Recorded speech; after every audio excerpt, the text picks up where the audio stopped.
Vamos estudar a Palavra de Deus com o sermão intitulado Uma Escolha para o Momento e uma Escolha para a Eternidade. Há muitas pessoas que se preocupam ao viver neste mundo. Como eu devo viver a minha vida para poder dizer que a vivi bem? É por isso que alguns escolhem abrir um negócio, trabalhando duro para acumular o máximo de riqueza. Eles tentam muitos métodos diferentes e se esforçam para acumular grande riqueza. Outros se concentram em ganhar reconhecimento e honra neste mundo, fazendo planos cuidadosamente e dando passos para alcançar a fama. No entanto, mesmo que alcancemos milhares de coisas neste mundo, nossa vida nesta terra é temporária, durando de 70 a 80 anos. É a conclusão a que inevitavelmente chegamos. Porém, a Bíblia nos ensina que as coisas do reino dos céus são eternas. Já que Deus está nos ensinando que teremos uma quantidade infinita de tempo que não pode ser medida pelos padrões terrenos, devemos nos perguntar: devemos viver para o momento? Ou seria mais sábio escolher as coisas que durarão para sempre? Há cerca de 8 bilhões de pessoas no mundo, como a areia da praia, e cada uma delas está vivendo a sua vida do seu jeito. Essa vida é dada igualmente a todos no mundo. Deus permitiu igualmente 24 horas para todos, não importa o país ou a região. Há pessoas que passam o dia pensando apenas em sua vida nesta terra, que é temporária.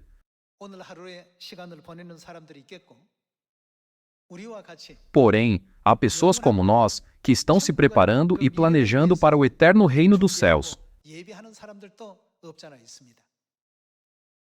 De acordo com os registros de Salomão, um antepassado da fé, ele viveu sua vida no ambiente e nas condições que todas as pessoas da terra mais desejavam. Ele viveu como rei. Ele não se privou de nada que seus olhos desejassem. E teve tudo o que queria, incluindo poder, riqueza e fama. Mas no final, ele declarou: tudo é vaidade. Enquanto vivia nesta terra, ele não compreendeu isso antes, mas com o tempo, ao olhar para trás, pensou: por que eu fiz isso? Por que tanta atenção a essas coisas, perdendo o sono e prejudicando a saúde? Assim, ao olhar para trás, o que ele concluiu? Ele disse que tudo era vaidade. Naquele momento, ele, sem saber, correu e buscou coisas que não valiam a pena estabelecer como metas ou direção de sua vida. Vaidade de vaidades, diz o pregador. Vaidade de vaidades, tudo é vaidade. Essa é a conclusão encontrada no começo do livro do Eclesiastes, escrito por Salomão. Por viver para o momento, falhou em se preparar para o futuro eterno. Quando ele olhou para trás em sua vida, ao ver que ele buscou apenas prazeres momentâneos e temporários, ele percebeu: tudo é vaidade. Em conclusão, ele explicou que viver com os valores e o propósito de temer a Deus e guardar os seus mandamentos é realmente a maneira correta de viver, a vida mais importante e adequada que uma pessoa pode buscar. Ao ver essa cena, reflitamos: viveremos fazendo escolhas apenas para o momento ou para a eternidade?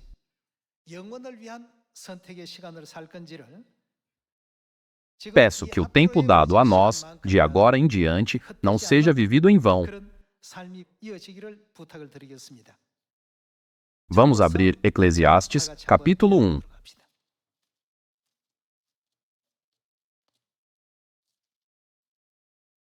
Eclesiastes, capítulo 1, versículo 1.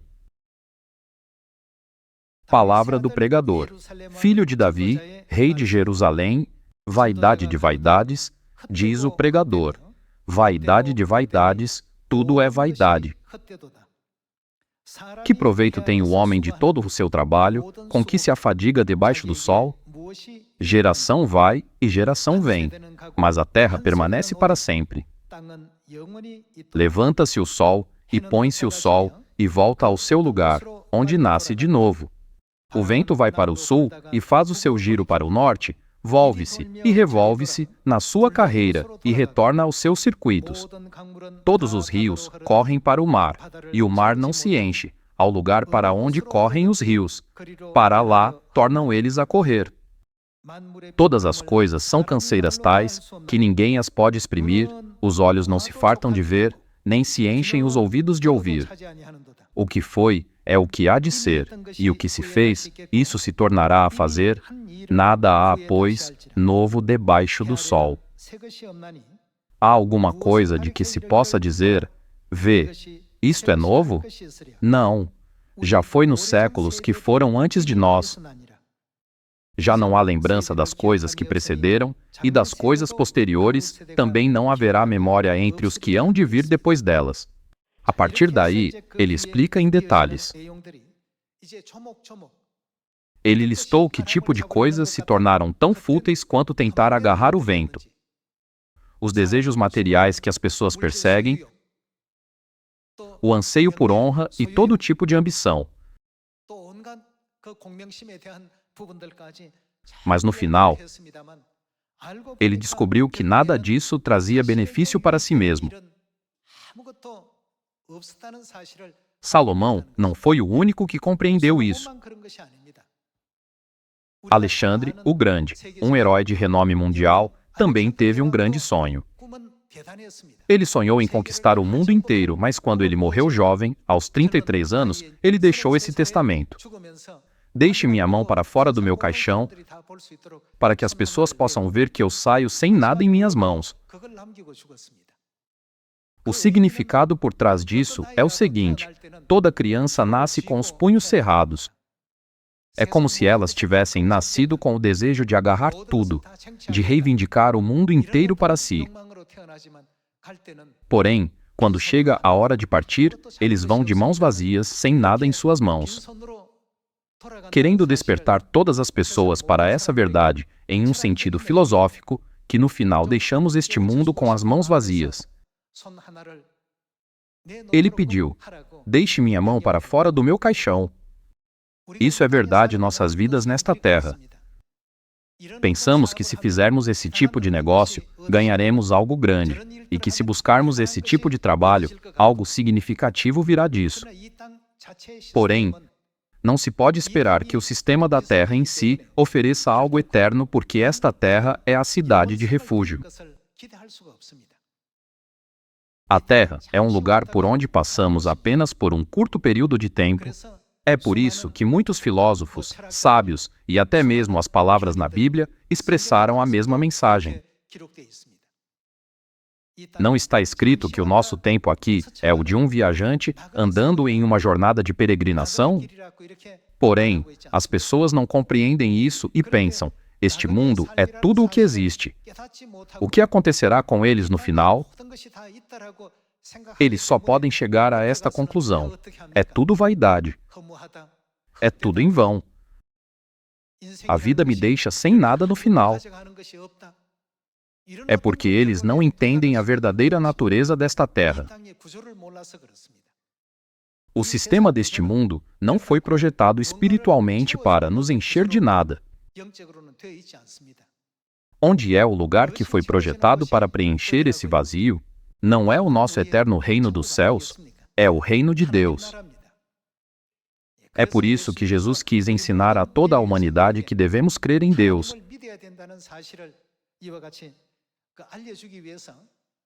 Ele veio a esta terra em carne e não hesitou em ser crucificado na cruz pelos nossos pecados. Podemos entender isso através da Bíblia. Por isso, as pessoas mais sábias e prudentes na terra, hoje, são aquelas que creem em Deus e fazem a obra de Deus. Mesmo que Salomão fosse chamado de rei da sabedoria, a resposta que ele encontrou no final de sua vida levou a apenas uma conclusão. Desde o primeiro capítulo do Eclesiastes até os capítulos 10 e 11, ele repetidamente registra que nossas vidas estão cheias de coisas sem sentido que são como correr atrás do vento. Vamos para o capítulo 12. Eclesiastes, capítulo 12, versículo 7. E o pó volte à terra, como era, e o espírito volte a Deus, que o deu. Quando um homem morre, seu corpo é sepultado no pó e volta ao pó. E seu espírito, ou seja, a alma dada a ele, deve voltar a Deus. Portanto, a essência da nossa vida é a nossa alma, não é? A alma está agora vestida com o tabernáculo de carne. Porém, quando um homem morre, o espírito e o corpo são separados.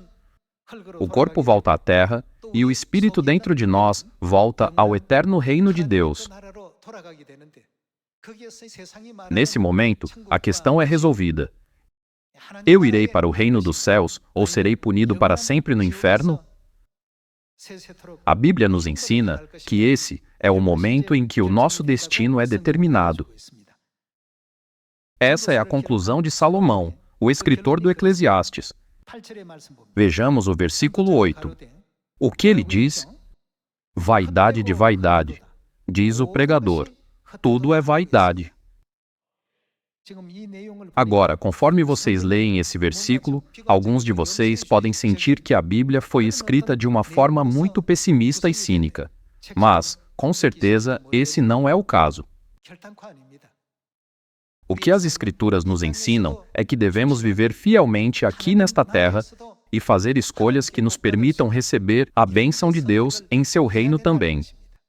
Vamos ver a conclusão de Salomão no versículo 13. Vejamos o versículo 13. De tudo o que se tem ouvido, a suma é: teme a Deus e guarda os seus mandamentos, porque isto é o dever de todo homem. Ele concluiu que a maneira mais sábia para a humanidade viver nesta terra é temer a Deus e guardar todos os seus mandamentos.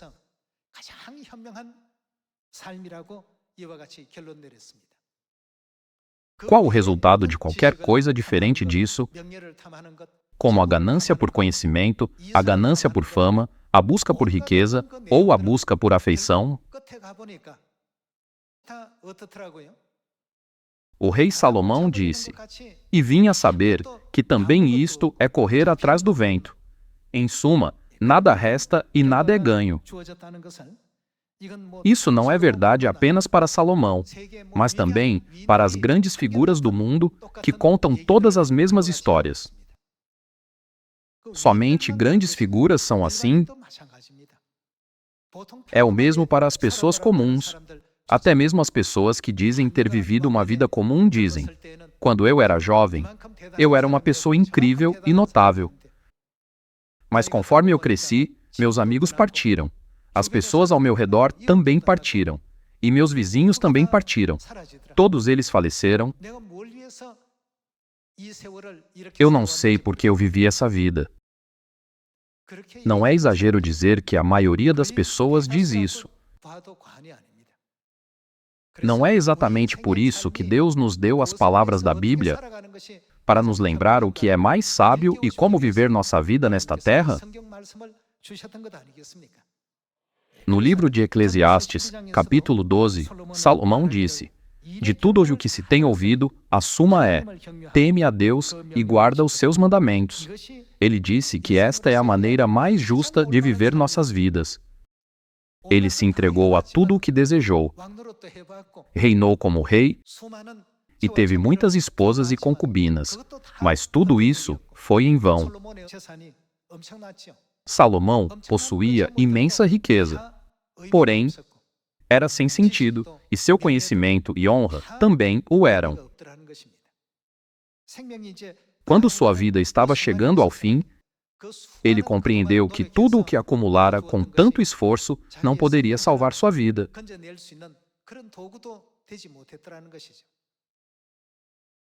Irmãos e irmãs, precisamos orientar nossas vidas na direção certa, sem negligenciar os ensinamentos da Bíblia que aprendemos hoje. Devemos nos esforçar para realizar a obra de Deus.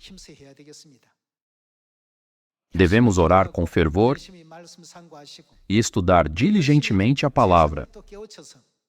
Devemos dedicar todo o nosso coração, mente e força a essa obra de diligentemente despertar o mundo, conduzindo toda a humanidade ao arrependimento e ao reino dos céus. Por esse motivo, Deus nos ensina sobre a obra do seu reino através da primeira epístola de Pedro. Vejamos a primeira epístola de Pedro, capítulo 1, versículo 7. 1 Pedro, capítulo 1, versículo 7.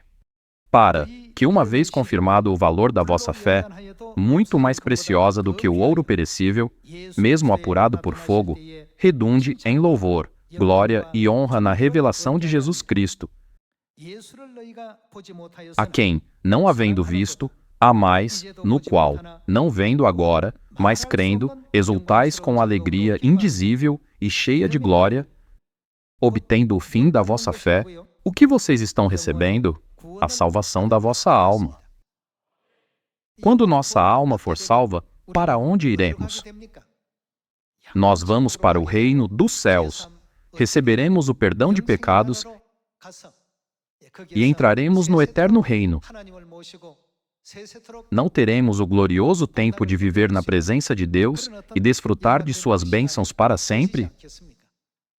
Na primeira epístola aos Coríntios, capítulo 2, o profeta descreveu o céu da seguinte maneira. Vamos para a primeira epístola aos Coríntios, capítulo 2. Primeira epístola aos Coríntios, capítulo 2, versículo 9. Mas, como está escrito, nem olhos viram, nem ouvidos ouviram, nem jamais penetrou em coração humano o que Deus tem preparado para aqueles que o amam. A primeira epístola aos Coríntios, capítulo 2, nos mostra que o reino dos céus, preparado por Deus para os que o amam, é inimaginável.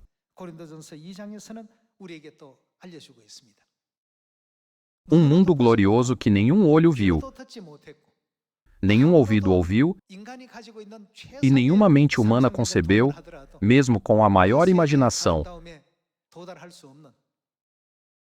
Deus nos revela que Ele está preparando esse mundo para nós.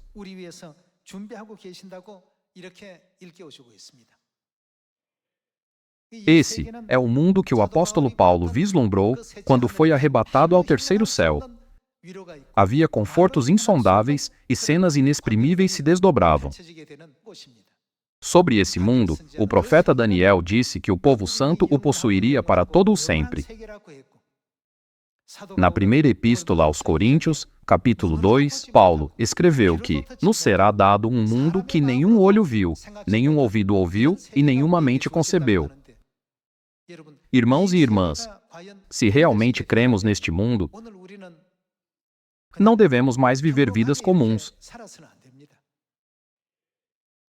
Se eu receber esse mundo maravilhoso, o que devo preparar? Devemos preparar o idioma. Não devemos estudar diligentemente cada aspecto desse lugar para nos adaptarmos a viver lá? Devemos pensar: o que posso fazer para agradar a Deus que reina sobre aquele mundo?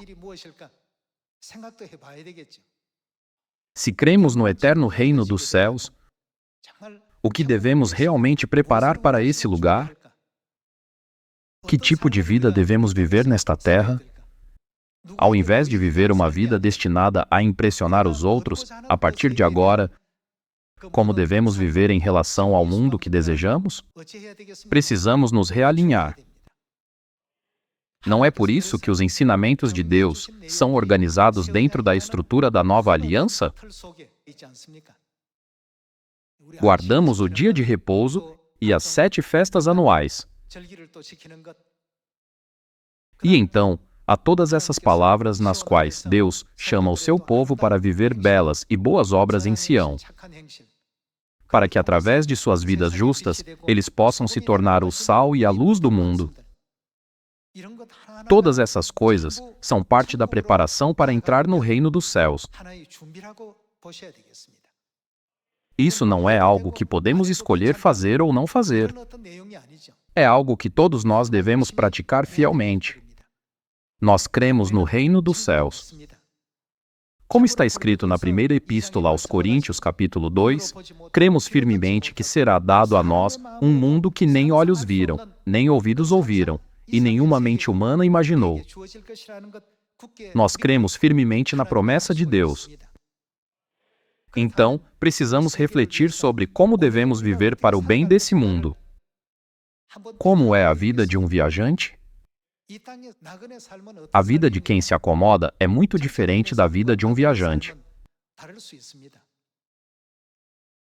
Os que se acomodam podem reclamar quando o papel de parede da casa está gasto ou manchado. Eles podem reclamar e tomar medidas para tentar melhorar. Mas, e os viajantes?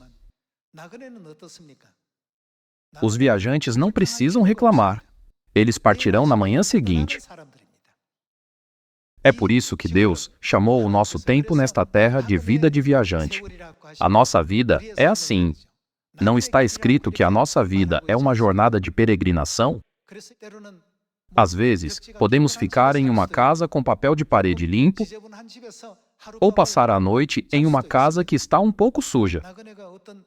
Um viajante não precisa reclamar se o quarto estiver um pouco sujo enquanto fica por uma noite.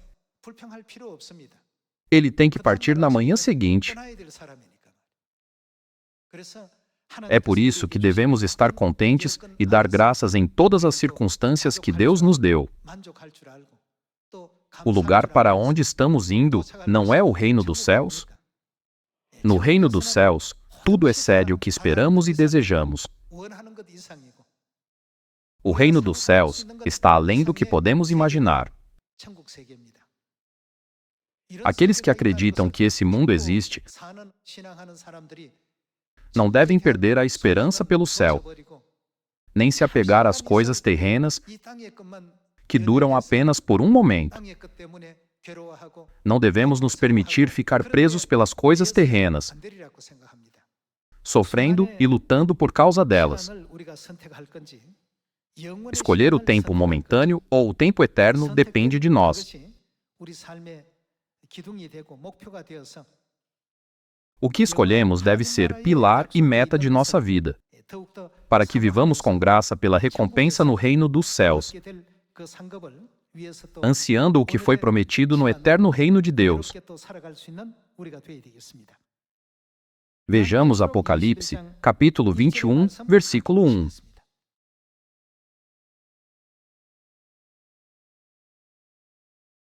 Apocalipse, capítulo 21, versículo 1.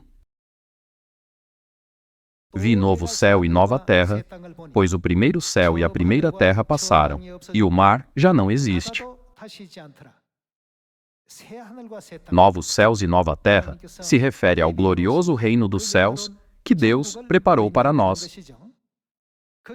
Vejamos o versículo 4 para ver algumas das coisas que acontecerão lá. O versículo 4. E lhes enxugará dos olhos toda lágrima, e o que não existirá mais, a morte já não existirá. Já que a morte é o resultado do pecado, isso significa que o próprio pecado não existe mais. Em outras palavras, não haverá mais morte, indica que este é um lugar onde apenas a vida eterna existe, não é? E a morte já não existirá, já não haverá luto, nem pranto, nem dor, porque as primeiras coisas passaram.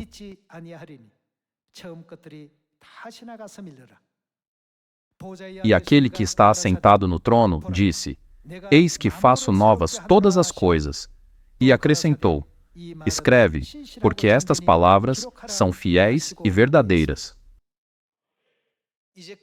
Esse não é o tipo de ambiente de vida que já experimentamos no mundo físico tridimensional. Deus diz que agora Ele está preparando o céu, um lugar onde tudo parecerá completamente novo e que Ele está esperando por nós. A vida dos viajantes nesta terra, que é temporária e depois desaparece, não pode superar a nossa vida eterna. Por exemplo, se você tivesse a oportunidade de viver nos Estados Unidos pelo resto da vida, em vez da Coreia, onde estaria seu interesse? Na vida nos Estados Unidos ou na Coreia? Imagine que hoje você está vivendo aqui, mas de amanhã em diante você viverá nos Estados Unidos. Se fosse esse o caso, você começaria a aprender o idioma, entender as leis e se familiarizar com o que as pessoas gostam. Você pensaria: eu vivi minha vida dessa forma, mas para me encaixar no estilo de vida deles, eu não devo encontrar o que me falta e me esforçar para me adequar? Esta terra é assim para nós. O reino dos céus é um lugar onde viveremos para sempre. Enquanto esta terra é um lugar onde 30 ou 40 anos passam rapidamente em um piscar de olhos. Se é assim, embora estejamos vivendo agora nesta terra, o lugar para onde estamos indo no final não é o nosso lar espiritual, o reino dos céus? Eu vivi uma vida significativa, recompensadora e digna aos olhos de Deus por causa do reino dos céus? Eu vivi uma vida justa? Eu vivi uma vida dando muita glória a Deus? Hoje, vamos refletir sobre todos esses assuntos mais uma vez e nos perguntar: estou escolhendo para o momento ou estou escolhendo para a eternidade? Eu espero que cada um de nós tenha um momento para refletir sobre nós mesmos com sinceridade, para que possamos nos tornar cristãos que incorporam completamente o caráter que agrada a Deus. Eu sinceramente peço a vocês que tragam esperança a este mundo escuro e sombrio e que ofereçam aos outros a esperança do céu. Muitos que viveram nesta terra antes disseram a mesma coisa, mas já que as pessoas hoje não viveram o suficiente e não têm essa experiência, elas sempre dizem: deve haver algo diferente em minha vida. Houve numerosos filósofos, cientistas, heróis e membros da família real. Historicamente, quantos existem? Mesmo se juntarmos todos esses relatos, eles estão todos conectados com o que Salomão disse. Como vocês sabem, Napoleão foi um grande herói na história recente, não foi? Ele também foi exilado para a ilha de Santa Helena e antes de morrer lá, ele deixou uma observação. Jesus parece ter falhado, mas hoje ele conquista o mundo. Eu parecia ter tido sucesso, mas estou morrendo sozinho e esquecido nesta pequena ilha remota. Ele quis dizer: Jesus parecia ter falhado, mas ele teve sucesso. Eu parecia ter tido sucesso, mas eu falhei.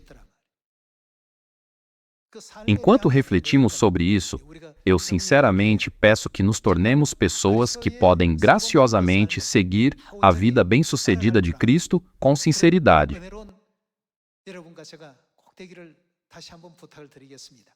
Hoje, quando vocês voltarem para casa, perguntem a si mesmos: estou realmente vivendo minha vida no caminho certo? Mesmo que eu esteja frequentando a igreja, meus pensamentos e mente ainda não estão imersos no mundo? Estou tão inclinado para o mundo secular que não cheguei a possuir as qualidades que Deus deseja? Eu peço que vocês se deem tempo e espaço para refletir sobre si mesmos e examinar o seu coração. Fazendo isso, vamos andar com Deus todos os dias e nos mover em direção ao reino dos céus. Com isso, eu gostaria de concluir o sermão de hoje. Muito obrigado.